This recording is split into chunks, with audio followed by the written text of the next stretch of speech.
Channel Punjabi ਦੇਖ ਰਹੇ ਦਰਸ਼ਕਾਂ ਦਾ ਪ੍ਰੋਗਰਾਮ ਫਰੰਟ ਲਾਈਨ ਵਿੱਚ ਬਹੁਤ ਬਹੁਤ ਸਵਾਗਤ। ਦੋਸਤੋ ਹਾਜ਼ਰ ਹਾਂ ਅੱਜ ਦੇ ਕੁਝ ਮੁੱਦੇ ਤੁਹਾਡੇ ਨਾਲ ਸਾਂਝੇ ਕਰਨ ਦੇ ਲਈ। ਬ੍ਰਿਟਿਸ਼ ਕੋਲੰਬੀਆ ਦੇ ਵਿੱਚ ਕਿਰਾਏ ਵਧਣ ਕਰਕੇ ਲੋਕ ਤੰਗ ਨੇ, ਇਸ ਮੁੱਦੇ ਉੱਤੇ ਗੱਲਬਾਤ ਕਰਨੀ ਹੈ। ਸਰੀ ਪੁਲਿਸ ਦਾ ਮਾਮਲਾ ਫਿਰ ਚਰਚਾ ਦੇ ਵਿੱਚ, ਇਹਦੇ ਬਾਰੇ ਗੱਲਬਾਤ ਕਰਾਂਗੇ। ਐਮਰਜੈਂਸੀ ਵਿਭਾਗ ਸੰਕਟ ਦੇ ਵਿੱਚ ਆ ਕੈਨੇਡਾ ਦੇ ਵਿੱਚ, ਇਹਦੇ ਬਾਰੇ ਗੱਲਬਾਤ ਕਰਾਂਗੇ। ਤੇ BC ਦੇ ਵਿੱਚ ਨਸ਼ੇ ਨਾਲ ਮੌਤਾਂ ਦਾ ਸਿਲਸਿਲਾ ਲਗਾਤਾਰ ਜਾਰੀ ਹੈ। ਕੱਲ੍ਹ ਇੱਕ ਰਿਪੋਰਟ ਆਈ ਆ, ਉਹ ਵੀ ਤੁਹਾਡੇ ਨਾਲ ਸਾਂਝੀ ਕਰਨੀ ਹੈ।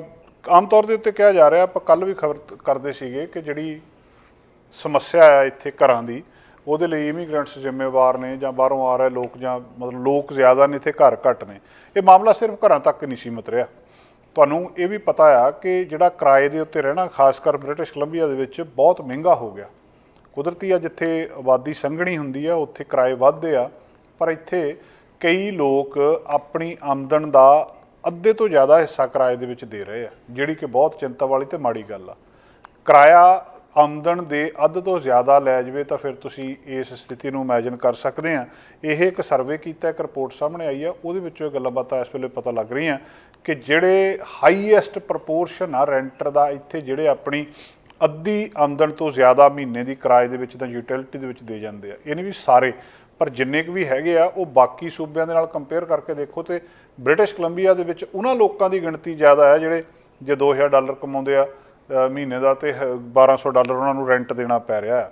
ਜਿਹੜੀ ਇੱਕ ਐਡੀਸ਼ਨ ਆਇਆ ਲੇਟੈਸਟ, ਇਹ Canadian real housing, rental housing index ਦਾ, ਉਹ ਡਾਟਾਬੇਸ ਦੱਸਦਾ ਆ ਕਿ ਜਿਹੜਾ ਇੱਥੇ ਰੈਂਟ ਆ, BC ਨਾਨ ਪ੍ਰੋਫਿਟ ਇੱਕ ਹਾਊਸਿੰਗ ਐਸੋਸੀਏਸ਼ਨ ਆ, ਉਹਨਾਂ ਨੇ ਇਹਦੇ ਨਾਲ ਕੀਤਾ, ਵੈਨ ਸਿਟੀ ਦੇ ਨਾਲ ਪ੍ਰੋਜੈਕਟ ਕਰਕੇ 2021 ਦੇ ਵਿੱਚ ਜਿਹੜੇ ਇੱਕ ਲੌਂਗ ਫਾਰਮ ਸੈਂਸਸ ਸੀਗਾ, ਉਹਨਾਂ ਨੇ ਇਹ ਦੇਖਿਆ ਸੀਗਾ ਇਹਦੇ ਵਿੱਚ ਕਿ ਰੈਂਟਲ ਕੀਮਤਾਂ ਦੇ ਵਿੱਚ ਵਾਧਾ ਹੋਇਆ, ਜਿਹੜੀ 2016 ਦੇ ਨਾਲੋਂ ਕਾਫੀ ਜ਼ਿਆਦਾ।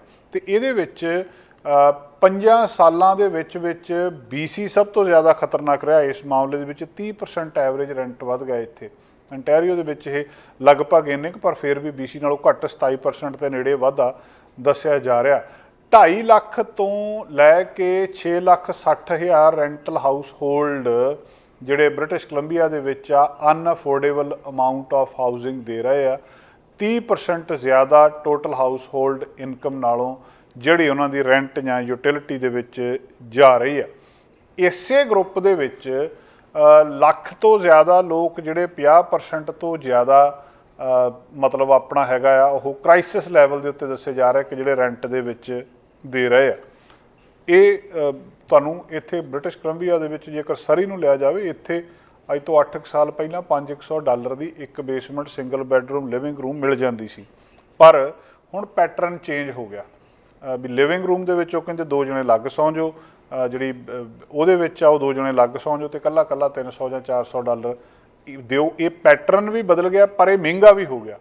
ਜਿਹੜੀ BC non profit housing association ਦੇ ਇਹ ਜਾਣਕਾਰੀ ਜਿਹੜੀ ਦਿੱਤੀ ਆ ਕਿ ਇਹ ਜਿਹੜਾ ਕਈ ਸਾਲਾਂ ਦਾ ਫੇਲੂਅਰ ਦੱਸਿਆ ਜਾ ਰਿਹਾ ਕਿ ਰੈਂਟਲ ਮਾਰਕੀਟ ਦੇ ਵਿੱਚ ਇਨਵੈਸਟ ਨਹੀਂ ਹੋ ਰਿਹਾ, ਔਰ ਹੰਡਰਡਸ ਆਫ ਥਾਊਜ਼ੈਂਡਸ ਆਫ ਜਿਹੜੇ ਇਹ ਰੈਂਟਰਸ ਨੇ ਉਹ ਇਸ ਚੀਜ਼ ਦੇ ਨਾਲ ਸਟਰਗਲ ਕਰ ਰਹੇ ਆ ਵੀ ਕਿਸੇ ਨਾ ਕਿਸੇ ਤਰ੍ਹਾਂ ਉਹ ਰੈਂਟਲ ਮਾਰਕੀਟ ਨੂੰ ਜਿਹੜਾ ਇਹਦੇ ਵਿੱਚ ਸਰਵਾਈਵ ਕਰ ਸਕਣ ਤੇ ਰੈਂਟ ਦੇ ਸਕਣ। BC ਸਭ ਤੋਂ ਜ਼ਿਆਦਾ ਅਨਅਫੋਰਡੇਬਲ ਪ੍ਰੋਵਿੰਸ ਆ ਕੈਨੇਡਾ ਦੇ ਵਿੱਚ, ਔਰ ਸਭ ਤੋਂ ਜ਼ਿਆਦਾ ਉਹਦੇ ਵਿੱਚ ਜਿਹੜਾ ਫੈਕਟਰ ਆ ਉਹ ਰੈਂਟ ਆ, ਖਾਸ ਕਰਕੇ ਡਾਊਨਟਾਊਨ ਵੈਨਕੂਵਰ ਦੇ ਵਿੱਚ। ਇਹ ਓਵਰ ਕਰਾਊਡਿੰਗ ਜਿਹੜੀ ਹੋ ਰਹੀ ਆ, BC ਦੀ ਇਹ BC non profit housing association ਇਹ ਵੀ ਕਹਿ ਰਹੀ ਆ ਕਿ ਇਹ ਵੀ ਐਨਾਲਾਈਜ਼ ਕਰ ਰਹੇ ਆ ਕਿ ਇਸ ਰੈਂਟ ਇਨਕਮ ਓਵਰ ਕਰਾਊਡਿੰਗ ਦਾ ਹਾਊਸਿੰਗ ਕੁਆਲਿਟੀ ਜਿਹੜੀ ਆ ਪੂਰੇ ਮਤਲਬ ਇਸ ਜਨਸੰਖਿਆ ਦੇ ਵਿੱਚ ਇਹਨੂੰ ਇਸ ਤਰੀਕੇ ਦੇ ਨਾਲ ਦੇਖਿਆ ਜਾ ਰਿਹਾ ਆ। ਜਿਹੜਾ ਰੈਂਟਲ ਕ੍ਰਾਈਸਿਸ ਆ, ਇਹ ਹਾਊਸ ਹੋਲਡ ਦੇ ਉੱਤੇ ਕਾਫੀ ਜ਼ਿਆਦਾ ਅਸਰ ਪਾ ਰਿਹਾ, ਖਾਸ ਕਰ ਜਿਹੜੀਆਂ ਰੈਸ਼ਲਾਈਜ਼ਡ ਇੰਡੀਵਿਜੂਅਲ ਆ ਉਹਨਾਂ ਦੇ ਉੱਤੇ, ਜਾਂ ਜਿਹੜੇ ਮਾਰਜਨਲਾਈਜ਼ ਨੇ ਉਹਨਾਂ ਦੇ ਉੱਤੇ। ਤੇ ਰਿਸਰਚ ਦੇ ਵਿੱਚੋਂ ਇਹ ਵੀ ਪਤਾ ਲੱਗਿਆ ਕਿ 11% ਰੈਂਟਰ ਹਾਊਸ ਹੋਲਡ BC ਦੇ ਵਿੱਚ ਓਵਰ ਕਰਾਊਡਡ ਕੰਡੀਸ਼ਨ ਦੇ ਵਿੱਚ ਰਹਿ ਰਹੇ ਆ, ਤੇ ਸਰੀ ਦੇ ਵਿੱਚ ਸਭ ਤੋਂ ਜ਼ਿਆਦਾ ਆ 24%। ਮਤਲਬ ਇੱਕ ਘਰ ਦੇ ਵਿੱਚ ਰੈਂਟ 'ਤੇ ਇੱਕ ਕਮਰਾ ਮੰਨ ਲਓ ਇੱਕ ਬੰਦੇ ਲਈ ਆ, ਉੱਥੇ 2 ਰਹਿ ਰਹੇ ਆ। ਇਸੇ ਤਰ੍ਹਾਂ ਹੀ 100 ਦੇ ਵਿੱਚੋਂ ਜਿਹੜੇ 24 ਨੇ ਉਹ ਇੱਦਾਂ ਦੀਆਂ ਹਾਲਤਾਂ 'ਚ ਰਹਿ ਰਹੇ ਵੀ ਜਿੱਥੇ ਰਹਿਣ ਨੂੰ ਵੀ ਜਿੱਦਾਂ ਕਹਿ ਲਓ ਵੀ ਤੁੰਨੇ ਪਏ ਨੇ, ਜਿੱਥੇ ਥੋੜ੍ਹੇ ਲੋਕ ਹੋਣੇ ਚਾਹੀਦੇ ਉੱਥੇ ਕਿਤੇ ਜ਼ਿਆਦਾ ਲੋਕ ਰਹਿ ਰਹੇ ਆ। ਹਾਊਸਿੰਗ ਦੀ ਹਾਲਤ ਬ੍ਰਿਟਿਸ਼ ਕੋਲੰਬੀਆ ਦੇ ਵਿੱਚ, ਉਹਦੇ ਵਿੱਚੋਂ ਵੈਨਕੂਵਰ ਡਾਊਨਟਾਊਨ ਦੇ ਵਿੱਚ, ਸਰੀ ਦੇ ਵਿੱਚ ਕਾਫੀ ਜ਼ਿਆਦਾ ਮਾੜੀ ਇਸ ਵੇਲੇ ਦੱਸੀ ਜਾ ਰਹੀ ਹੈ। ਅਗਲੀ ਗੱਲਬਾਤ ਜਿਹੜੀ ਸਰੀ ਪੁਲਿਸਿੰਗ ਦਾ ਮਾਮਲਾ ਬਹੁਤ ਦੇਰ ਤੋਂ ਇਹ ਡਿਬੇਟ ਚੱਲਦਾ ਆ ਰਿਹਾ ਤੇ ਹੁਣ ਫੇਰ ਡਿਬੇਟ ਇਸ ਵੇਲੇ ਭਖਿਆ ਹੈ। ਡਿਬੇਟ ਇਸ ਕਰਕੇ ਭਖਿਆ ਹੈ ਕਿ ਪ੍ਰੋਵਿੰਸ਼ੀਅਲ ਸਰਕਾਰ ਆਪਣੇ ਸਟੈਂਡ ਦੇ ਉੱਤੇ ਕਾਇਮ ਆ। ਸਿੱਧਾ ਤਾਂ ਨਹੀਂ ਉਹ ਕਹਿ ਰਹੇ ਪਰ ਇਸ਼ਾਰਾ ਜ਼ਰੂਰ ਕਰ ਰਹੇ ਆ ਤੇ ਸਮਝਾਏ ਵੀ ਰਹੇ ਆ ਕਿ ਤੁਸੀਂ ਜਿਹੜੀ ਟ੍ਰਾਂਜੀਸ਼ਨ ਇਹਨੂੰ ਇਸੇ ਤਰ੍ਹਾਂ ਜਾਰੀ ਰੱਖੋ, ਸਰੀ ਪੁਲਿਸ ਨੂੰ ਲੈ ਕੇ ਆਓ। ਮੇਅਰ ਬ੍ਰਿੰਡਾ ਲੌਕ ਆਪਣੇ ਫੈਸਲੇ ਦੇ ਉੱਤੇ ਬਜ਼ਿੱਦ ਨੇ, ਉਹ ਕਹਿੰਦੇ ਨਹੀਂ ਅਸੀਂ ਸਰੀ ਪੁਲਿਸ ਨਹੀਂ ਰੱਖਣੀ, ਅਸੀਂ RCMP ਰੱਖਣੀ ਆ। ਤੇ ਹੁਣ ਜਿਹੜੇ ਸੋਲਿਸਿਟਰ ਜਨਰਲ ਨੇ ਮਾਈਕ ਫਾਰਨਵਰਥ ਉਹਨਾਂ ਦਾ ਤੇ ਸਰੀ ਦੀ ਮੇਅਰ ਬ੍ਰਿੰਡਾ ਲੌਕ ਦਾ ਸਿੱਧਾ ਆਪਸ ਦੇ ਵਿੱਚ ਤਕਰਾਰ ਚੱਲ ਰਿਹਾ, ਬਿਆਨਬਾਜ਼ੀ ਚੱਲ ਰਹੀ ਹੈ, ਜਿਹਦੇ ਵਿੱਚ ਇੱਕ ਬੜਾ ਮਤਲਬ ਇੱਦਾਂ ਕਹਿ ਲਓ ਕਿ ਇਸ ਤਰ੍ਹਾਂ ਦਾ ਮੋੜ ਜਿਹੜਾ ਪਹਿਲਾਂ ਕਦੇ ਨਹੀਂ ਆਇਆ ਸੀ। ਉਹ ਬ੍ਰਿੰਡਾ ਲੌਕ ਦਾ ਉਹ ਬਿਆਨ ਆ ਜਿਹੜਾ ਚਰਚਾ ਦੇ ਵਿੱਚ ਹੈ, ਜਿਹਦੇ ਵਿੱਚ ਉਹਨਾਂ ਨੇ ਇਹ ਕਿਹਾ ਕਿ ਮੈਨੇ ਨਾਲ ਬੁਲਿੰਗ ਹੋ ਰਹੀ ਆ, ਵੀ ਜਾਣ ਬੁੱਝ ਕੇ ਜਿਹੜੀ PC ਸਰਕਾਰ ਆ ਜਾਂ ਸੋਲਿਸਿਟਰ ਜਨਰਲ ਮਾਈਕ ਫਾਰਨਵਰਥ ਨੇ ਜਿਹੜੇ ਉਹਨਾਂ ਨੂੰ ਰਿਪਰੈਜ਼ੈਂਟ ਕਰ ਰਹੇ ਆ, ਵੀ ਉਹ ਜਾਣ ਬੁੱਝ ਕੇ ਮੇਰੇ ਨਾਲ ਇਸ ਤਰੀਕੇ ਦੇ ਨਾਲ ਗੱਲਬਾਤ ਕੀਤੀ ਜਾ ਰਹੀ ਹੈ, ਮੈਨੂੰ ਬੁਲੀ ਕੀਤਾ ਜਾ ਰਿਹਾ ਜਾਂ ਕਹਿ ਲਓ ਜਿਹੜਾ ਇਸ ਤਰੀਕੇ ਨਾਲ ਕੀਤਾ ਜਾ ਰਿਹਾ। ਹੁਣ ਇਹ ਉਹਨਾਂ ਨੇ ਕਿਹਾ ਆ ਕਿ ਇਹ ਮਤਲਬ ਸਿਟੀ ਕੌਂਸਲ ਦਾ ਇੱਕ ਪ੍ਰੋਸੈਸ ਆ ਤੇ ਉਹਨਾਂ ਨੇ ਆਪਣਾ ਡਿਟਰਮਿਨ ਕਰਕੇ ਦੱਸ ਦਿੱਤਾ ਕਿ ਅਸੀਂ RCMP ਰੱਖਣੀ ਆ। ਬਾਅਦ ਦੇ ਵਿੱਚ ਉਹਨਾਂ ਨੇ ਪ੍ਰੈਸ ਕਾਨਫਰੰਸ ਕਰਕੇ ਦੱਸ ਦਿੱਤੀ ਅਸੀਂ ਇਹਦੇ ਹੱਕ ਵਿੱਚ ਨਹੀਂ ਆ, ਜਦੋਂ ਕਿ ਮਾਈਕ ਫਾਰਨਵਰਥ ਇਹ ਕਹਿ ਰਿਹਾ ਵੀ ਮੈਨੂੰ ਰਿਪੋਰਟ ਭੇਜੀ ਜਾਣੀ ਸੀ, ਉਹ ਤੁਸੀਂ ਹਜੇ ਤੱਕ ਨਹੀਂ ਭੇਜੀ।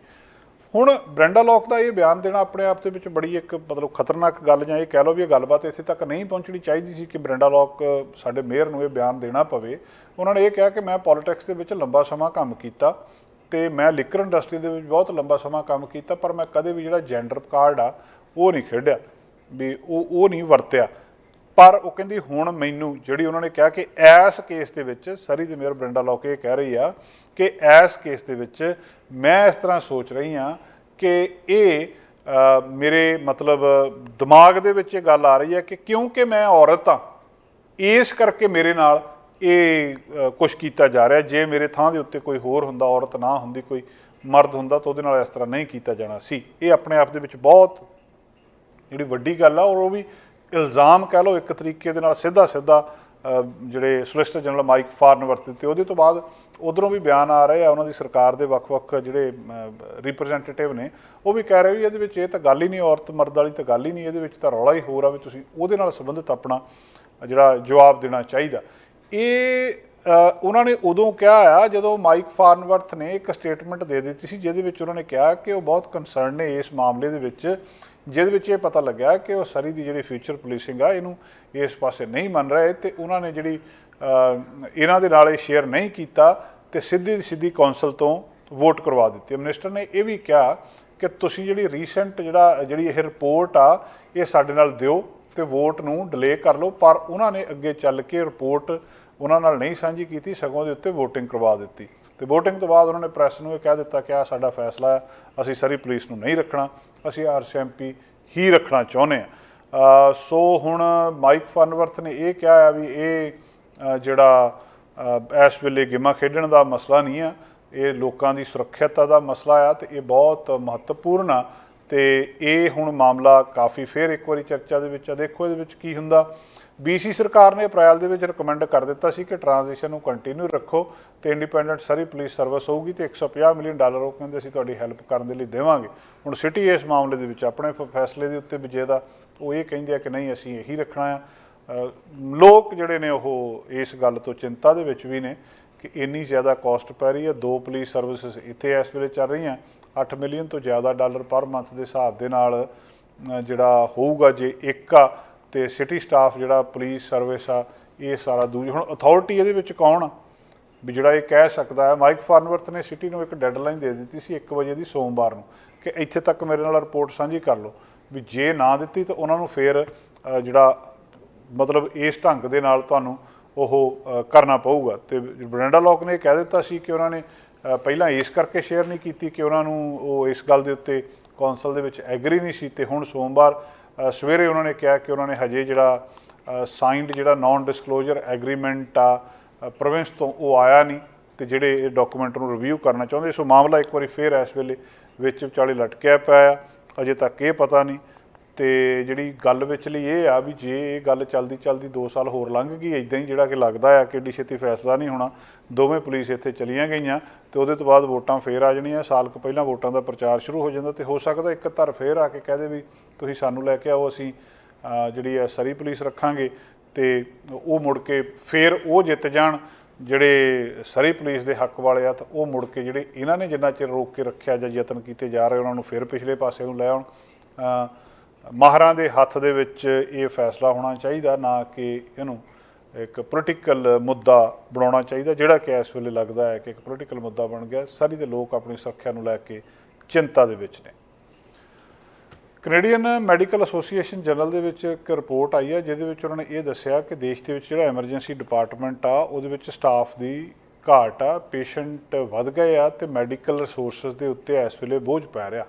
ਇਹ ਰਿਪੋਰਟ ਕੱਲ੍ਹ ਸੋਮਵਾਰ ਨੂੰ ਪਬਲਿਸ਼ ਕੀਤੀ ਗਈ ਹੈ ਕਿ ਸਮਰ ਸੀਜ਼ਨ ਦੇ ਵਿੱਚ ਇਸ ਵੇਲੇ ਬਹੁਤ ਸਾਰਾ ਜਿਹੜਾ ਮਤਲਬ ਬੜੇ ਇਹ ਉਹ ਮਹੀਨੇ ਹੁੰਦੇ ਆ ਜਿੱਥੇ ਸਭ ਤੋਂ ਜ਼ਿਆਦਾ ਲੋੜ ਹੁੰਦੀ ਹੈ ਇਸ ਚੀਜ਼ ਦੀ, ਤੇ ਹੈਲਥ ਕੇਅਰ ਵਰਕਰ ਤੇ ਐਮਰਜੈਂਸੀ ਜਿਹੜੇ ਡਿਪਾਰਟਮੈਂਟ ਆ ਉਹਨਾਂ ਦੇ ਉੱਤੇ ਕਾਫੀ ਬੋਝ ਹੁੰਦਾ ਆ ਤੇ ਜਿਹੜਾ ਵੇਟ ਟਾਈਮ ਆ ਉਹ ਲੰਬਾ ਹੋ ਜਾਂਦਾ। ਪਿਛਲੇ ਸਾਲਾਂ ਦੇ ਵਿੱਚ ਹਸਪੀਟਲ ਦੇ ਰਿਸੋਰਸਿਸ ਉਹਨਾਂ ਨੇ ਸਪੈਸ਼ਲੀ ਜਿਹੜਾ ਇਹ ਕਿਹਾ ਸੀ ਕਿ ਉਹਨਾਂ ਦੇ ਉੱਤੇ ਬੋਝ ਇਸ ਕਰਕੇ ਪਿਆ ਕਿਉਂਕਿ ਲੰਬੇ ਕੋਵਿਡ ਦੇ ਕੇਸਿਸ ਸੀਗੇ, ਰੈਸਪੀਰੇਟਰੀ ਇਲਨੈਸ ਸੀਗੀ, ਇਨਫਲੂਐਂਜ਼ਾ ਸੀਗਾ, ਇਹ ਸਾਰਾ ਕੁਛ ਸੀਗਾ। ਪਰ ਜਿਹੜੇ ਫਿਜ਼ੀਸ਼ੀਅਨ ਕੈਨੇਡਾ ਦੇ ਹੈਲਥ ਕੇਅਰ ਸਿਸਟਮ ਫਿਜ਼ੀਸ਼ੀਅਨ ਇਹ ਕਹਿੰਦੇ ਆ ਕਿ ਕੈਨੇਡਾ ਦਾ ਹੈਲਥ ਕੇਅਰ ਸਿਸਟਮ ਕ੍ਰਾਈਸਿਸ ਦੇ ਵਿੱਚ ਆ ਕਈ ਦਹਾਕਿਆਂ ਤੋਂ, ਤੇ ਬਹੁਤ ਸਮਾਂ ਪਹਿਲਾਂ ਪੈਂਡੈਮਿਕ ਤੋਂ ਕਹਿੰਦੇ ਅਸੀਂ ਕਹਿ ਦਿੱਤਾ ਸੀ ਕਿ ਜਿਹੜੀ ਸਿਚੁਏਸ਼ਨ ਆ ਬਹੁਤ ਜ਼ਿਆਦਾ ਦੂਜੇ ਤਰੀਕੇ ਦੀ ਬਣੀ ਹੈ। ਐਮਰਜੈਂਸੀ ਰੂਮ ਦੀ ਹਾਲਤ ਇਹ ਤੋਂ ਚਿੰਤਾ ਦੇ ਵਿੱਚ, ਮਤਲਬ ਇੱਕ ਇੱਕ ਕਰਕੇ ਖਬਰਾਂ ਆ ਰਹੀਆਂ। ਇੱਕ ਦਿਨ ਡਾਕਟਰ ਕਹਿ ਦਿੰਦੇ, ਜਿਵੇਂ ਸਰੀ ਹਸਪਤਾਲ ਦੇ ਡਾਕਟਰ ਕਹਿ ਦਿੰਦੇ ਆ, ਦੂਜੇ ਦਿਨ ਇੱਥੇ ਦੀਆਂ ਨਰਸਾਂ ਕਹਿ ਦਿੰਦੇ ਕਿ ਇਹ ਹਾਲਾਤ ਬਹੁਤ ਮਾੜੇ ਆ, ਤੀਜੇ ਦਿਨ ਕੈਲਗਰੀ ਦੇ ਵਿੱਚ ਡਾਕਟਰ ਇਕੱਠੇ ਹੋ ਕੇ ਐਮਰਜੈਂਸੀ ਡਿਪਾਰਟਮੈਂਟ ਦੇ ਕਹਿ ਦਿੰਦੇ ਆ। ਅਸਲ ਦੇ ਵਿੱਚ ਪੂਰੇ ਦੇਸ਼ ਦੇ ਵਿੱਚ ਹੀ ਕ੍ਰਾਈਸਿਸ ਆ, ਸਾਰਿਆਂ ਦੀ ਜਿਹੜਾ ਇਹ ਐਮਰਜੈਂਸੀ ਡਿਪਾਰਟਮੈਂਟ ਆ ਉਹ ਸੰਕਟ ਦੇ ਵਿੱਚ ਆ। ਬਹੁਤ ਘੱਟ ਥਾਵਾਂ ਦੇ ਉੱਤੇ ਜਿਹੜੇ ਸਹੀ ਸਮੇਂ ਦੇ ਉੱਤੇ ਇਹ ਸਰਵਿਸਿਜ਼ ਮਿਲ ਰਹੀਆਂ ਆ। ਪਹਿਲਾਂ ਤਾਂ ਫੈਮਿਲੀ ਡਾਕਟਰ ਹੈ ਨਹੀਂ ਪੂਰੇ ਕੈਨੇਡਾ ਦੇ ਵਿੱਚ, ਕਿੰਨੇ ਪ੍ਰੋਵਿੰਸਿਸ ਦੇ ਵਿੱਚ, ਕਿਸੇ ਇੱਥੇ 10 ਲੱਖ ਹੈ ਨਹੀਂ, ontario 13 ਲੱਖ 16 ਲੱਖ ਹੈ ਨਹੀਂ, ਇੱਥੇ ਜਿਹੜਾ ਐਡਮਿੰਟਨ ਜਿਹੜਾ ਅਲਬਰਟਾ ਆ ਉੱਥੇ ਕਿੰਨੇ ਡਾਕਟਰ ਉੱਥੇ ਹੈ ਨਹੀਂ। ਹੁਣ ਉਹ ਵੱਧਦੀ ਗਿਣਤੀ, ਇਹ ਗੱਲ ਹੁਣ ਐਮਰਜੈਂਸੀ ਰੂਮ ਤੱਕ ਵੀ ਜਾ ਰਹੀ ਹੈ ਕਿ ਇੱਧਰਲਾ ਬੋਝ ਐਮਰਜੈਂਸੀ ਰੂਮ 'ਤੇ ਪੈ ਰਿਹਾ, ਤੇ ਹੁਣ ਸਾਰੇ ਨਾਮ ਸੇ ਕਰੀ ਜਾਂਦੇ ਵੀ ਐਮਰਜੈਂਸੀ ਰੂਮ ਵੀ ਕ੍ਰਾਈਸਿਸ ਦੇ ਵਿੱਚ ਆ। ਤੇ ਇਹ ਉਹ ਜਿਹੜੀ ਆ ਉਹਦਾ ਹੱਲ ਕੋਈ ਨਹੀਂ, ਪੂਰੇ ਦੇ ਪੂਰੇ ਸਿਸਟਮ ਦੇ ਵਿੱਚ ਕੁਛ ਇਹੋ ਜਿਹਾ ਕਰਨ ਦੀ ਲੋੜ ਨਾ ਜਿਹਦੇ ਨਾਲ ਕੁਛ ਨਾ ਕੁਛ ਵੱਡੀ ਤਬਦੀਲੀ ਇਹਦੇ ਵਿੱਚ ਜਿਹੜੀ ਵਾਪਰ ਸਕੇ। ਡਾਕਟਰ ਨਰਸਸ ਇਹ ਆਪਣੇ ਆਪਣੇ ਸਮੇਂ ਦੇ ਉੱਤੇ ਅੱਗੇ ਆ ਕੇ ਕਹਿ ਰਹੇ ਆ ਕਿ ਸਿਸਟਮ ਨੂੰ ਠੀਕ ਕਰਨ ਦੀ ਲੋੜ ਆ, ਨਹੀਂ ਤਾਂ ਲੋਕਾਂ ਦੀ ਹਾਲਤ ਬੁਰੀ ਹੋ ਜੂਗੀ ਔਰ ਇਹ ਅਸਰ ਲੋਕਾਂ ਦੇ ਉੱਤੇ ਪੈ ਰਿਹਾ। ਪਰ ਇੱਥੇ ਤੱਕ ਫਿਜ਼ੀਸ਼ੀਅਨਸ ਨੇ ਤਾਂ ਡਾਕਟਰਸ ਨੇ ਤਾਂ ਇਹ ਕਹਿ ਦਿੱਤਾ ਕਿ ਇਹਨਾਂ ਜਿਹੜੇ ਅਸੀਂ ਵਰਾਂਡਿਆਂ ਦੇ ਵਿੱਚ ਇਹਨਾਂ ਦਾ ਇਲਾਜ ਕਰ ਰਹੇ ਹਾਂ ਤਾਂ ਲੋਕ ਇੱਥੇ ਮਰ ਰਹੇ ਆ। ਥੋੜ੍ਹੇ ਦਿਨ ਪਹਿਲਾਂ ਸਰੀ ਮੈਮੋਰੀਅਲ ਹਸਪਤਾਲ ਦੇ ਵਿੱਚ ਇਹ ਵੀ ਖਬਰ ਆਈ ਸੀ ਕਿ ਔਰਤ ਨੂੰ ਜਿਹੜਾ ਉਹਨੇ ਬੱਚੇ ਨੂੰ ਜਨਮ ਦੇਣਾ ਸੀ ਉਹਨੂੰ ਘਰ ਭੇਜ ਦਿੱਤਾ ਗਿਆ, ਤੇ ਵਾਪਸ ਜਦੋਂ ਮੁੜ ਕੇ ਆਈ ਆ ਤੇ ਉਹਨੂੰ ਕਾਰ ਦੇ ਵਿੱਚ ਹੀ ਬੱਚੇ ਦਾ ਜਨਮ ਹੋ ਗਿਆ ਤੇ ਫਿਰ ਉਹਨੂੰ ਉੱਥੇ ਲੈ ਕੇ ਗਏ ਆ। 200 ਦੇ ਕਰੀਬ ਫਿਜ਼ੀਸ਼ੀਅਨਸ ਨੇ ਇੱਕ ਜਿਹੜਾ 15 ਘੰਟੇ ਦਾ ਵੇਟ ਟਾਈਮ ਅਲਬਰਟਾ ਦੇ ਐਮਰਜੈਂਸੀ ਡਿਪਾਰਟਮੈਂਟ ਦੇ ਵਿੱਚ ਇੱਕ ਐਗਜ਼ੈਂਪਲ ਆ, ਜਿਹੜੇ ਉਹ ਕਹਿ ਰਿਹਾ ਕਿ ਸਟਾਫਿੰਗ ਸ਼ਾਰਟੇਜ ਹੈਗਾ ਆ, ਲੌਂਗ ਕੇਅਰ ਸਪੇਸਿਸ ਦੀ ਘਾਟ ਆ। ਜਿਹੜੇ ਮਰੀਜ਼ ਨੂੰ ਐਮਰਜੈਂਸੀ ਡਿਪਾਰਟਮੈਂਟ ਦੇ ਵਿੱਚੋਂ ਇਲਾਜ ਕਰਤਾ ਉਹਨੇ ਗਾਂਹ ਕਿਤੇ ਹੋਰ ਜਾਣਾ, ਉੱਥੇ ਥਾਂ ਹੈ ਨਹੀਂ, ਉਹ ਉੱਥੇ ਹੀ ਕਮਰਾ ਰੋਕ ਕੇ ਉਹਨੂੰ ਰੱਖਣਾ ਪੈਂਦਾ। ਤੇ ਜੇ ਉਹ ਮਰੀਜ਼ ਕਮਰਾ ਰੋਕ ਕੇ ਬੈਠਾ ਤੇ ਜਿਹੜੇ ਬਾਹਰ ਆ ਰਹੇ ਫਿਰ ਉਹ ਤੇ ਬਾਹਰ ਸੋਫਿਆਂ 'ਤੇ ਬੈਠਣਗੇ, ਤੇ ਜਦੋਂ ਕਮਰੇ ਦੇ ਵਿੱਚ ਉਹਨਾਂ ਦਾ ਇਲਾਜ ਫਿਰ ਕੁਦਰਤੀ ਤੌਰ 'ਤੇ ਜਿਹੜੇ ਵਰਾਂਡੇ ਨੇ ਉਹਨਾਂ ਦੇ ਵਿੱਚ ਕਰਨਾ ਪੈ ਰਿਹਾ ਹੈ। ਤਾਂ ਕਈ ਥਾਵਾਂ ਦੇ ਉੱਤੇ ਜਿਹੜੀ ਵੇਟਿੰਗ ਟਾਈਮ ਆ ਉਹ ਮਤਲਬ ਲੋਕਾਂ ਦੀ ਮੌਤ ਹੋ ਗਈ ਉਡੀਕ ਕਰਦੇ ਕਰਦੇ ਐਮਰਜੈਂਸੀ ਡਿਪਾਰਟਮੈਂਟ ਦੇ ਵਿੱਚ ਜਿਹੜੇ। ਸੋ ਇਹ ਇੱਕ ਬਹੁਤ ਵੱਡਾ ਇਸ ਵੇਲੇ ਸੰਕਟ ਆ। ਤੇ ਆ ਜਿਹੜੀ ਸਮਰ ਦਾ ਸੀਜ਼ਨ ਹੁੰਦਾ ਹਸਪਤਾਲ ਚਾਹੇ ontario ਦੇ ਨੇ ਚਾਹੇ ਹੋਰ ਨੇ, ਸਾਰਿਆਂ ਦੇ ਵਿੱਚ ਹੀ ਸੰਕਟ ਹੁੰਦਾ। ਤੁਹਾਨੂੰ ਯਾਦ ਹੋਊਗਾ 2 ਸਾਲ ਪਹਿਲਾਂ 600 ਤੋਂ ਜ਼ਿਆਦਾ ਮੌਤਾਂ ਲੋਕਾਂ ਦੀਆਂ ਗਰਮੀ ਦੇ ਨਾਲ ਹੋ ਗਈਆਂ ਸੀ। ਲੋਕ ਤਰਫਦੇ ਰਹੇ ਸੀ, ਆਵਾਜ਼ਾਂ ਮਾਰਦੇ ਰਹੇ ਸੀ, ਫੋਨ ਕਰਦੇ ਰਹੇ ਸੀ 911 ਦੇ ਉੱਤੇ, ਉਹਨਾਂ ਨੂੰ ਸਹਾਇਤਾ ਨਹੀਂ ਸੀ ਮਿਲੀ, ਸਾਰਾ ਕੁਝ ਕਲੈਪਸ ਕਰ ਗਿਆ ਸੀ। ਡਰ ਸਮਰ ਦਾ ਆ, ਸਮਰ ਦੇ ਵਿੱਚ ਜ਼ਿਆਦਾ ਇੱਦਾਂ ਦੀਆਂ ਦਿੱਕਤਾਂ ਆਉਂਦੀਆਂ ਤੇ ਲੋਕ ਚਿੰਤਤ ਨੇ ਤੇ ਪੂਰੇ ਦਾ ਪੂਰਾ ਮਤਲਬ ਸਾਰੇ ਹੀ ਇਹ ਗੱਲ ਨੂੰ ਸਮੇਤ ਅਫੀਸ਼ੀਅਲ ਮੰਨ ਰਹੇ ਆ ਕਿ ਸਾਡੇ ਕੋਲੇ ਪੂਰੇ ਡਾਕਟਰ ਨਹੀਂ ਆ। ਸੋ ਇਹਦੇ ਵਿੱਚ ਹੀ ਜਿਹੜੀ ਸਰਕਾਰ ਦੀ ਫੈਡਰਲ ਸਰਕਾਰ ਦੀ 46.2 ਬਿਲੀਅਨ ਡਾਲਰ ਦੀ ਫੰਡਿੰਗ ਕੀ ਉਹ ਇਹਦਾ ਸਮੱਸਿਆ ਦਾ ਹੱਲ ਕਰ ਸਕੂਗੀ, ਲੋਕਾਂ ਨੂੰ ਸਹੀ ਸੇਵਾਵਾਂ ਮਿਲ ਸਕਣਗੀਆਂ, ਇਹਦੇ ਉੱਤੇ ਬਹੁਤ ਸਾਰੇ ਸਵਾਲ ਨੇ। ਫੈਮਿਲੀ ਡਾਕਟਰ ਦਾ ਨਾ ਹੋਣਾ ਵੀ ਇੱਕ ਚਿੰਤਾ ਵਾਲੀ ਗੱਲ ਹੁੰਦਾ ਆ, ਪਰ ਜਿਹੜਾ ਐਮਰਜੈਂਸੀ ਡਿਪਾਰਟਮੈਂਟ ਦੇ ਵਿੱਚ ਕੋਈ ਡਾਕਟਰ ਨਾ ਹੋਵੇ ਇਹ ਉਹਦੇ ਤੋਂ ਵੀ ਵੱਡੀ ਚਿੰਤਾ ਵਾਲੀ ਗੱਲ ਜਿਹੜੀ ਉਹ ਹੁੰਦੀ ਹੈ। ਦੋਸਤੋ ਅੱਜ ਅਸੀਂ ਖਾਸ ਗੱਲਬਾਤ ਕਰਨ ਦੇ ਲਈ ਆਏ ਹਾਂ ਟੈਕਸੀ ਇੰਡਸਟਰੀ ਦੇ ਕੁਝ ਸਾਡੇ ਦੋਸਤਾਂ ਦੇ ਨਾਲ। ਬਹੁਤੇ ਲੋਕ ਇੱਥੇ ਆ ਕੇ ਟੈਕਸੀ ਚਲਾਉਂਦੇ ਆ। ਟੈਕਸੀ ਤੇ ਕਿੰਨੇ ਗੀਤ ਬਣੇ ਆ। ਯੂਰਪ, ਆਸਟ੍ਰੇਲੀਆ, ਇੱਧਰ ਨਾਰਥ ਅਮਰੀਕਾ ਦੇ ਵਿੱਚ ਟੈਕਸੀ ਇੱਕ ਬੜਾ ਕੰਮ ਦਾ ਧੰਦਾ ਮੰਨਿਆ ਜਾਂਦਾ। ਖਾਸ ਤੌਰ ਤੇ ਜਿਹੜਾ ਕੋਈ ਬੰਦਾ ਬਹੁਤਾ ਸਾਫ਼ ਸੁਥਰਾ ਰਹਿਣਾ ਚਾਹੁੰਦਾ, ਜਾਂ ਕਈ ਵਾਰੀ ਡਾਕਟਰ, ਪ੍ਰੋਫੈਸਰ, ਆਮ ਤੌਰ ਤੇ ਅਸੀਂ ਸੋਚਦੇ ਹਾਂ ਵੀ ਉਹ ਉੱਧਰੋਂ ਆ ਕੇ ਇੱਧਰ ਟੈਕਸੀ ਚਲਾਉਂਦੇ ਆ। ਇਹ ਕੀ ਕੰਮ ਆ ਤੇ ਇਹਦੀਆਂ ਕੀ ਜਿਹੜੀਆਂ ਘਾਟਾਂ ਵਾਧਾਂ ਨੇ, ਕੀ ਇਹਦੇ ਵਿੱਚ ਖਾਸ ਗੱਲ ਆ, ਇਹ ਆਪਾਂ ਅੱਜ ਇਸ ਧੰਦੇ ਬਾਰੇ ਤੁਹਾਨੂੰ ਜਾਣਕਾਰੀ ਦੇਣੀ ਤਾਂ ਕਿ ਤੁਹਾਨੂੰ ਪਤਾ ਲੱਗ ਸਕੇ। ਰੌਲਾ ਇਹ ਆ ਵੀ ਮਸਲਾ ਸਿਰਫ ਇਹ ਨਹੀਂ ਕਿ ਜਿਹੜੇ ਕੈਨੇਡਾ ਦੇ ਵਿੱਚ ਬੈਠੇ ਬੰਦੇ ਆ ਉਹਨਾਂ ਨੂੰ, ਪੰਜਾਬ ਦੇ ਵਿੱਚ ਬੈਠੇ ਬੰਦੇ ਉਹਨਾਂ ਨੂੰ, ਕੈਨੇਡਾ ਦੇ ਵਿੱਚ ਜਿਹੜਾ ਬੰਦਾ ਇੱਕ ਕੰਮ ਕਰਦਾ ਉਹਨੂੰ ਵੀ ਦੂਜੇ ਕੰਮ ਬਾਰੇ ਕਈ ਵਾਰੀ ਨਹੀਂ ਪਤਾ ਹੁੰਦਾ ਕਿ ਇਹਦੇ ਵਿੱਚ ਕੀ ਆ। ਦੂਰੋਂ ਸੁਣੀਆਂ ਸੁਣਾਈਆਂ ਗੱਲਾਂ ਬਹੁਤ ਸਾਰੀਆਂ ਹੁੰਦੀਆਂ। ਇਹਨਾਂ ਕੰਮਾਂ ਧੰਦਿਆਂ ਬਾਰੇ ਆਪਾਂ ਤੁਹਾਡੇ ਨਾਲ ਜਾਣਕਾਰੀ ਅੱਜ ਸਾਂਝੀ ਕਰ ਰਹੇ ਹਾਂ ਇਸ ਪ੍ਰੋਗਰਾਮ ਦੇ ਵਿੱਚ। ਗੱਲਬਾਤ ਕਰਦੇ ਹਾਂ। ਗੁਰਬਾਜ ਸਿੰਘ ਗਿੱਲ ਸਾਡੇ ਨਾਲ ਨੇ ਤੇ ਬਲਜਿੰਦਰ ਸਿੰਘ ਸੰਘਾ। ਗਿੱਲ ਸਾਹਿਬ, ਤੁਹਾਡਾ ਬਹੁਤ ਬਹੁਤ ਸਵਾਗਤ ਜੀ। ਸਤਿ ਸ਼੍ਰੀ ਅਕਾਲ ਬਾਈ, ਤੁਹਾਡਾ ਮਿਹਰਬਾਨੀ ਟਾਈਮ ਦੇਣ ਲਈ ਜੀ। ਸੰਘਾ ਸਾਹਿਬ, ਸਵਾਗਤ ਆ ਜੀ। ਸਤਿ ਸ੍ਰੀ ਅਕਾਲ ਜੀ ਸਾਰਿਆਂ ਨੂੰ, ਧੰਨਵਾਦ ਤੁਹਾਡਾ। ਗਿੱਲ ਸਾਹਿਬ, ਤੁਹਾਡੇ ਤੋਂ ਸ਼ੁਰੂ ਕਰਦੇ ਹਾਂ। ਕਿੰਨੇ ਕੁ ਸਾਲ ਹੋ ਗਏ ਇੱਥੇ ਆਏ ਨੂੰ ਜੀ? ਮੈਨੂੰ ਆਲਮੋਸਟ 25 ਸਾਲ ਹੋ ਗਏ ਆ ਇਹਨੂੰ। ਤੇ 25 ਸਾਲ ਤੋਂ ਟੈਕਸੀ ਚਲਾ ਰਹੇ ਆ? ਨਹੀਂ, ਤਕਰੀਬਨ 19 ਕੁ ਸਾਲ ਹੋ ਗਏ ਟੈਕਸੀ ਚਲਾਉਂਦੇ ਨੂੰ। ਪਹਿਲਾਂ ਕੀ ਕੀ ਕੀਤਾ ਇੱਥੇ? ਪਹਿਲਾਂ ਸਿਕਿਉਰਿਟੀ ਗਾਰਡ ਦੀ ਜੌਬ ਵੀ ਕੀਤੀ ਹੈ ਜੀ, ਗੈਸ ਸਟੇਸ਼ਨ ਤੇ ਵੀ ਕੀਤਾ ਹੈ, ਲੰਬਰ ਮਿੱਲ 'ਚ ਵੀ ਕੀਤਾ ਹੈ, ਫਾਰਮ ਦੇ ਵਿੱਚ ਵੀ ਕੀਤਾ ਜੀ ਕੰਮ, ਟਰੱਕ ਵੀ ਚਲਾਇਆ। ਤੁਸੀਂ ਤਾਂ ਲਗਭਗ ਸਾਰੇ ਕੰਮ ਹੀ ਗਿਣਾਤੇ ਜੀ। ਆਪਾਂ ਨੂੰ ਇੱਕ ਥਾਂ ਤੋਂ ਹੀ ਸਾਰੀ ਜਾਣਕਾਰੀ ਮਿਲ ਜਾਣੀ ਆ। ਅੱਛਾ, ਇਹ ਟੈਕਸੀ ਵਾਲਾ ਕੰਮ ਇਹਨਾਂ ਲੰਮਾ ਸਮਾਂ ਕੀਤਾ, ਬਾਕੀ ਥੋੜ੍ਹੇ ਥੋੜ੍ਹੇ ਕੀਤੇ, ਕੀ ਕਾਰਨ? ਇਹਦੇ ਵਿੱਚ ਇੱਕ ਤਾਂ ਥੋੜ੍ਹਾ ਜਿਹਾ ਮੈਨੂੰ ਐਜ਼ ਏ ਫੈਮਿਲੀ ਦਾ ਸੀਗਾ ਵੀ ਬੱਚਿਆਂ ਦਾ ਸੌਖਾ ਹੈਗਾ ਵੀ ਸਕੂਲ ਮਾਰਨਿੰਗ ਮੈਂ ਛੱਡਦੇ, ਵਾਈਫ ਦੂਜੀ ਸ਼ਿਫਟ ਕਰਦੇ ਸੀਗੇ, ਸਾਨੂੰ ਈਜ਼ੀ ਸੀਗਾ। ਪਲੱਸ ਵੀ ਮੈਨੂੰ ਆਪਣੇ ਆਪ ਨੂੰ ਫਲੈਕਸੀਬਲ ਆਵਰ ਮੈਂ ਕਰ ਲੈਂਦਾ ਸੀਗਾ ਅਤੇ ਵੀ ਸੌਖਾ ਲੱਗਾ, ਅਤੇ ਇਸ ਕਰਕੇ ਮੈਂ ਇਹਨੂੰ ਫਿਰ ਚੂਜ਼ ਕੀਤਾ। ਉੱਥੇ ਕੀ ਕਰਦੇ ਸੀ ਤੁਸੀਂ ਇੰਡੀਆ, ਤੇ ਕਿੱਦਾਂ ਆਏ ਸੀ ਇੱਥੇ ਜੀ? ਇੰਡੀਆ ਤੋਂ ਮੇਰੀ ਮੈਡੀਕਲ ਲਾਈਨ ਸੀਗੀ, ਮੈਂ ਮੈਰਿਜ ਬੇਸ 'ਤੇ ਇੱਥੇ ਆਇਆ ਸੀਗਾ। ਉੱਥੇ ਜਿਹੜੇ ਤੁਸੀਂ ਮੈਡੀਕਲ ਲਾਈਨ ਦੇ ਵਿੱਚ ਸੀ, ਉਹ ਕੰਮ ਸੌਖਾ ਸੀ ਕਿ ਇੱਥੇ ਵਾਲੇ ਕੰਮ ਸੌਖੇ ਸੀ? ਐਕਚੁਅਲੀ ਉਸ ਟਾਈਮ ਦੇ, ਹੁਣ 25 ਸਾਲ ਪਹਿਲਾਂ ਦਾ ਹੁਣ ਦਾ ਬਹੁਤ ਫਰਕ ਹੈ। ਉਦੋਂ ਤਾਂ ਨਾ ਕੋਈ ਮੋਬਾਈਲ ਵਗੈਰਾ ਹੁੰਦੇ ਸੀ ਜਾਂ ਉਸ ਤਰ੍ਹਾਂ, ਉਹ ਵੀ ਹਾਰਡ ਕੰਮ ਹੁੰਦਾ ਸੀਗਾ। ਅਤੇ ਪਰ ਇੱਥੇ ਆ ਕੇ ਵੀ ਹਾਰਡ ਕੰਮ ਸੀਗਾ ਉਸ ਟਾਈਮ 'ਤੇ, ਤਾਂ ਮੋਬਾਈਲ ਵਗੈਰਾ ਕੁਛ ਨਹੀਂ ਹੁੰਦਾ ਜੀ, ਨਾ GPS 'ਚ। ਅਤੇ ਪਰ ਹਾਰਡ ਹੈ ਜੋਬ, ਕੋਈ ਵੀ ਕਰੋ ਇੱਥੇ ਕਰੋ, ਅਤੇ ਹਾਰਡ ਵਰਕ ਕਰਨਾ ਪੈਣਾ। ਸੰਘਾ ਸਾਹਿਬ, ਕਿੰਨੇ ਕੁ ਸਾਲ ਹੋ ਗਏ ਆਏ ਨੂੰ ਜੀ? ਮੈਂ ਜੀ 97 ਦੇ ਵਿੱਚ ਆਇਆ ਸੀ, ਆਲਮੋਸਟ 26 ਸਾਲ ਹੋ ਚੱਲੇ ਆ ਜੀ। ਇੰਡੀਆ ਕੀ ਕਰਦੇ ਸੀ ਤੇ ਇੱਥੇ ਕਿੱਦਾਂ ਆਏ ਜੀ? ਮੈਂ ਸਕੂਲ ਟੀਚਰ ਸੀ ਇੰਡੀਆ ਦੇ ਵਿੱਚ, ਅਤੇ ਇੱਥੇ ਮੈਂ ਮੈਰਿਜ ਬੇਸ 'ਤੇ ਆਇਆ ਸੀ। ਮੇਰੀ ਵਾਈਫ ਇੱਧਰ ਸੀ ਪਹਿਲਾਂ, ਉਹਨੇ ਫਿਰ ਮੈਨੂੰ ਸਪੋਂਸਰ ਕੀਤਾ। ਤੇ ਇਹ ਇੱਥੇ ਆਉਣ ਦਾ ਕਾਰਨ ਕੀ ਸੀ ਮੁੱਖ ਤੌਰ ਦੇ ਉੱਤੇ, ਵੀ ਜਿੱਦਾਂ ਸਾਰੇ ਹੀ ਆਉਂਦੇ ਆ ਜਾਂ ਕੋਈ ਖਾਸ ਕਾਰਨ ਸੀ? ਐਕਚੁਅਲੀ ਮੇਰੀ ਜਦੋਂ ਮੈਰਿਜ ਹੋ ਗਈ, ਮੇਰੇ ਵਾਈਫ ਇੱਧਰ ਸੀ ਅਤੇ ਅਰੇਂਜ ਮੈਰਿਜ ਸੀ ਸਾਡੀ, ਅਤੇ ਫਿਰ ਆਉਣਾ ਹੀ ਪੈਣਾ ਸੀ। ਬਾਕੀ ਉਸ ਵੇਲੇ ਹਾਲਾਤ ਵੀ ਕੁਛ ਇੱਦਾਂ ਦੇ ਸੀ, ਹਰੇਕ ਬੰਦਾ ਚਾਹੁੰਦਾ ਸੀ ਕਿ ਪੰਜਾਬ ਤੋਂ ਬਾਹਰ ਜਾਇਆ ਜਾਵੇ ਵੀ, ਅਤੇ ਸਿਸਟਮ ਠੀਕ ਨਹੀਂ ਸੀਗਾ, ਉਹਦੇ ਕਰਕੇ ਚੰਗੇ ਭਵਿੱਖ ਲਈ ਆਏ ਹਾਂ ਇੱਥੇ। ਤੇ ਇੱਥੇ ਤੁਸੀਂ ਟੈਕਸੀ ਦੇ ਵਿੱਚ ਹੀ ਜਦੋਂ ਆਏ ਜਾਂ ਹੋਰ ਕੰਮ ਵੀ ਕੀਤਾ ਜੀ? ਮੈਂ 2 ਸਾਲ ਵੇਅਰ ਹਾਊਸ ਦੇ ਵਿੱਚ ਕੰਮ ਕੀਤਾ, ਫੂਡ ਕੰਪਨੀ ਦੇ ਵਿੱਚ। ਉਸ ਤੋਂ ਬਾਅਦ ਫਿਰ ਮੈਂ ਫੈਡੈਕਸ ਦੇ ਨਾਲ ਕੁਰੀਅਰ ਕੀਤੀ ਆ। ਹਾਂਜੀ, 3 ਸਾਲ ਫੈਡੈਕਸ ਨਾਲ ਲਾਏ ਆ। ਫਿਰ 2004 'ਚ ਫਿਰ ਮੈਂ ਪਾਰਟ ਟਾਈਮ ਟੈਕਸੀ ਚਲਾਈ ਪਹਿਲਾਂ 2 ਸਾਲ, ਅਤੇ ਫਿਰ 2006 ਤੋਂ ਮੈਂ ਫੁੱਲ ਟਾਈਮ ਟੈਕਸੀ ਚਲਾਉਣਾ। ਗਿੱਲ ਸਾਹਿਬ, ਟੈਕਸੀ ਦੇ ਕੰਮ 'ਚ ਔਖਾ ਕੀ ਆ ਤੇ ਸੌਖਾ ਕੀ ਆ, ਜੇ ਕਿਸੇ ਹੋਰ ਕੰਮ ਵਾਲੇ ਨੇ ਜਾਣਨਾ ਹੋਵੇ? ਚੰਗੀ ਗੱਲ ਕੀ ਆ ਤੇ ਤੰਗੀ ਵਾਲੀ ਕੀ ਆ? ਔਖਾ ਕੰਮ ਬਾਈ ਜੀ ਇਹ ਆ, ਇਹਦੇ ਵਿੱਚ ਜੇ ਤਾਂ ਤੁਸੀਂ ਪ੍ਰੋਪਰ ਹੈਗੇ ਆ ਟ੍ਰੇਨਡ, ਐਜ ਜਿਵੇਂ ਜਸਟਰ ਇੰਸਟੀਚਿਊਟ ਤੋਂ ਅਸੀਂ ਟ੍ਰੇਨਿੰਗ ਲਈ ਸੀਗੀ, ਉਹਦੇ ਨਾਲ ਤੁਹਾਨੂੰ ਬਹੁਤ ਟ੍ਰੇਨ ਕਰ ਦਿੰਦੇ, ਈਜ਼ੀ ਹੋ ਜਾਂਦਾ। ਪਰ ਜਿਸ ਤਰ੍ਹਾਂ ਅੱਜ ਕੱਲ੍ਹ ਮੁੰਡੇ ਕਰ ਰਹੇ ਆ, ਕਲਾਸ 4 ਲਾਇਸੈਂਸ ਲਿਆ ਸਿੱਧੇ ਆ ਜਾਂਦੇ, ਉਹਦੇ ਡਿਫੀਕਲਟੀ ਬਹੁਤ ਹੈ। ਮਿਸ ਮੈਨੇਜਮੈਂਟ ਬਹੁਤ ਹੋ ਜਾਂਦੀ ਆ, ਕਿਉਂਕਿ ਮੈਨੇਜ ਨਹੀਂ ਕਰ ਸਕਦੇ ਕਸਟਮਰ ਨੂੰ ਪ੍ਰੋਪਰ। ਇਹਦੇ 'ਚ ਕੀ ਮਿਸਮੈਨੇਜ ਹੁੰਦੀ ਹੈ? ਤੇ ਇਦਾਂ ਨਹੀਂ ਵੀ ਟੈਕਸੀ 'ਚ ਬੈਠ ਕੇ ਤੇ ਅਗਲੇ ਜਿੱਥੇ ਉਹਨੂੰ ਚੱਕਿਆ ਤੇ ਉੱਥੇ ਛੱਡ ਦੇਣਾ, ਸਿੱਧੀ ਜਿਹੀ ਗੱਲ ਹੀ ਹੈ ਕਿ ਇਹਦੇ ਵਿੱਚ ਵੀ ਕੋਈ ਨੁਕਤੇ ਆ? ਇਹਦੇ ਵਿੱਚ ਵੀ ਬਹੁਤ ਨੁਕਤੇ ਆ ਜੀ, ਕਿਉਂਕਿ ਕਸਟਮਰ ਨੂੰ ਤੁਸੀਂ ਉਹਦੇ ਬਿਹੇਵ ਨੂੰ ਦੇਖਣਾ, ਆਉਂਦੇ ਨੂੰ ਆਵਾਜ਼ ਕਰਨਾ ਵੀ ਇਹਦਾ ਬਿਹੇਵ ਕਿਸ ਤਰ੍ਹਾਂ ਦਾ ਹੈ, ਕਸਟਮਰ ਨਾਲ ਗੱਲਬਾਤ, ਲੈਂਗੁਏਜ ਦੀ, ਜਾਂ ਪ੍ਰੋਪਰ ਇਨਫੋਰਮੇਸ਼ਨ ਵੀ, ਡਰੋਪ ਆਫ ਪਿਕਅਪ ਤਾਂ ਤੁਸੀਂ ਕਰ ਲਿਆ, ਡਰੋਪ ਆਫ ਜਾਂ ਉਹਨੇ ਕੁਛ ਤੁਹਾਡੇ ਤੋਂ ਆਨਸਰ ਪੁੱਛਣੇ ਆ, ਕੁਐਸਚਨ ਕਰਨੇ ਆ, ਉਹਦੇ ਲਈ ਤੁਹਾਨੂੰ ਨੌਲੇਜ ਹੋਣੀ ਚਾਹੀਦੀ ਹੈ। ਇਹਦੇ ਵਿੱਚ ਨਾ ਮੈਂ ਹੋਰ ਮੈਂ ਐਡ ਕਰਨੀ ਚਾਹੁੰਦਾ, ਜਿਹੜਾ ਟੈਕਸੀ ਦੇ ਵਿੱਚ ਜਿਹੜਾ ਟੈਕਸੀ ਡਰਾਈਵਰ ਆ, ਉਹਨੂੰ ਪੂਰੀ ਜਗਰਾਫੀਕਲੀ ਨੌਲੇਜ ਹੋਣੀ ਚਾਹੀਦੀ ਆ, ਕਿਉਂਕਿ 20 ਸਕਿੰਟ 25 ਸਕਿੰਟ ਵੀ ਕਾਊਂਟ ਕਰਦੇ ਆ, ਕਿਉਂਕਿ ਟੈਕਸੀ 'ਚ ਮੀਟਰ ਲੱਗਾ ਵਾ ਹੁੰਦਾ। ਦਿਖਾਓਗੇ? ਹਾਂਜੀ, ਆਹ ਦੇਖੋ ਉੱਪਰ, ਇਹ ਉੱਪਰ ਮੀਟਰ ਲੱਗਾ ਵਾ। ਮੈਂ ਤੁਹਾਨੂੰ ਜਿੱਦਾਂ ਇਹਨੂੰ ਹੁਣ ਔਨ ਕਰਕੇ ਦਿਖਾਉਂਦਾ, ਹੁਣ ਆਹ ਮੀਟਰ ਚੱਲ ਪਿਆ ਦੇਖੋ। ਇਹ ਮੀਟਰ ਦੇ ਵਿੱਚ ਪੈਸੇ ਡਿੱਗੀ ਜਾਣੇ ਆ, 25 ਸੈਂਟ 20 ਸੈਂਟ, ਆ ਦੇਖ ਲਓ, ਇਹ ਐਡ ਹੋਈ ਜਾਣੇ ਆ। ਜਿਹੜਾ ਇੱਕ ਅਨਟ੍ਰੇਨਡ ਡਰਾਈਵਰ ਹੁੰਦਾ ਜਿਹਨੂੰ ਪਤਾ ਕੁਝ ਨਹੀਂ ਹੁੰਦਾ, ਉਹ ਜਦੋਂ ਕਸਟਮਰ ਨੂੰ ਘੁਮਾਉਂਦਾ ਆਲੇ ਦੁਆਲੇ ਤਾਂ ਮੀਟਰ ਜਦੋਂ ਜ਼ਿਆਦਾ ਚੱਲ ਜਾਂਦਾ ਫਿਰ ਉਹ ਕਸਟਮਰ ਦੇ ਨਾਲ ਇੱਕ ਤਰ੍ਹਾਂ ਦਾ ਉਹਨੂੰ ਰੋਬ ਕਰਨ ਵਾਲੀ ਗੱਲ ਹੋ ਜਾਂਦੀ ਆ। ਸੋ ਉਹ ਪ੍ਰੋਫੈਸ਼ਨਲ ਬੰਦਾ ਚਾਹੀਦਾ। ਅੱਛਾ, ਇਹ 'ਚ ਉਹ ਜਿਹੜਾ GPS ਲੱਗਿਆ ਹੁੰਦਾ ਉਹ ਨਹੀਂ, ਆਹ ਕੀ ਲੱਗਿਆ ਜੀ ਇੱਕ ਆਹ ਡਿਵਾਈਸ ਆ ਜਿਹੜਾ ਆਹ ਸੰਘਾ ਸਾਹਿਬ ਦੱਸਿਓ। ਇਹ ਕੰਪਿਊਟਰ ਆ ਸਾਰਾ ਹੀ, ਇਹਦੇ ਵਿੱਚ ਸਾਰਾ ਡਿਸਪੈਚ ਸਿਸਟਮ ਆਉਂਦਾ। ਇਹਦੇ ਵਿੱਚ ਜਿੱਦਾਂ ਹੁਣ ਦੇਖੋ ਆਪਾਂ ਹਾਇਰ ਕੀਤਾ ਵਾ ਫਾਇਰ ਇੱਕ ਜਿੱਦਾਂ ਫੇਅਰ ਕੀਤਾ ਵਾ, ਇਹ ਤੇ ਮੀਟਰ ਚੱਲ ਰਿਹਾ।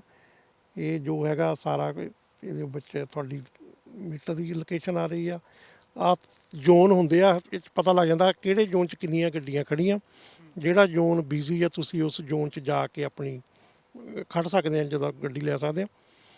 ਤੇ ਸਾਰਾ ਜ਼ੋਨ ਸਿਸਟਮਾਂ ਦੇ ਵਿੱਚ, ਕਿਉਂਕਿ ਪੂਰੀ ਸਿਟੀ ਨੂੰ ਨਾ ਛੋਟੇ ਛੋਟੇ ਜ਼ੋਨਾਂ ਦੇ ਵਿੱਚ ਵੰਡਿਆ ਵਾ ਹੁੰਦਾ ਪੂਰੀ ਸਿਟੀ ਨੂੰ।